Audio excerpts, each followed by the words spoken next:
All right. So in this example, we're asked to find the Taylor series for the natural log of x about x equals 1. And then we want to investigate the convergence of the Taylor series to the natural log function by graphing the first several partial sums. So when they say partial sums, those are the Taylor polynomials. Um, with with a finite number of terms. So now we did this example. We found the Taylor polynomial. We actually found the second, third, and fourth degree Taylor polynomials for the natural log around x equals 1 in 10.1 example 6. All right. So I'm going to write out this derivation again, but I'm going to kind of fast forward a little bit here, um, so you don't have to see the whole derivation again. All right, so what did we do here? We just took the derivatives and evaluated all those derivatives at 1 and then plugged the numbers into the formula for the Taylor series. Now I should probably have a plus dot dot dot because that's a Taylor series, right? So, all right, so this is the same fourth order Taylor polynomial that we found um, in the previous section. It's just that now it's a Taylor series because I added a dot dot dot. This, natural log has a very nice pattern going on here. So if I wanted to write the general term, I would have this alternating sign thing going on, and I could write this would be what k minus 1 to the k. Now let's see, k equals well, let's make it 1 comma 2 comma 3 and so on. Just because I'm seeing it's starting with 1 over 1. The 0th term was kind of gone. So let's just start with 1. So I want it to be positive, though, and negative 1 to the 1 is a negative 1. So I'm going to actually add 1 to it so the first term is positive.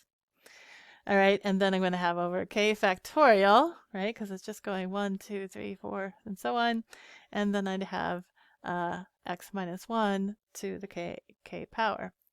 And I can write this with summation notation. Now, I don't know if you've learned summation notation yet. You may or may not have learned that yet. But I can write this from k equals 1 to infinity. So I can write this Taylor series with summation notation. Don't worry too much if you haven't learned summation notation. We are definitely going to be learning that at the end of the class. All right, but that's how how these general terms come in handy, because then you can use this shorthand summation notation to express this series. Anyway, we were asked to investigate the convergence of this series. So now this is an example right straight from your book. So I used the I used the figure in your book here, and so what you can do. You could use your graphing calculator. You could use a program like Desmos, is a nice one, and then put in um, uh, all of these different polynomials for for n equals 1 or 2 or 3 or 4 or 5 or 6 or 7 or 8. Looks like they went all the way up to 8, and put them in to some graphing program and compared it to the natural log function. Now to the actual natural log function. So let's see, maybe I can highlight the natural log function. The natural log function is here, right?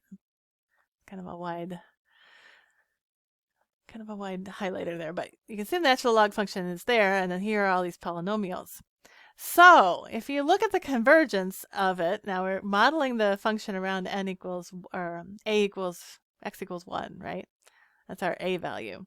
And so you can see there really is a limit to how well this Taylor series models the function. It's only within a certain band around x equal 1.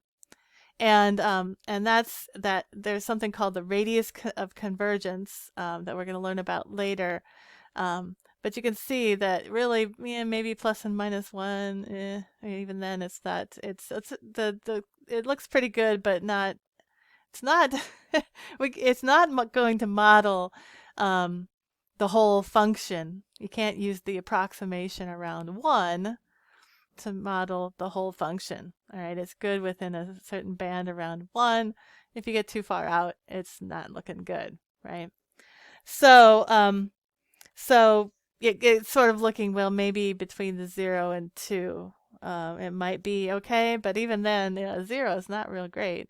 But, but so that we're just kind of introducing the idea of series convergence, but we're obviously going to come back around to that at the end of the course once you have some more calculus under your belt in your toolbox. Okay, so all right. Well, that's all I have for you in this lecture, and there's some discussion questions, and you can look ahead at those, and I'll see you in class.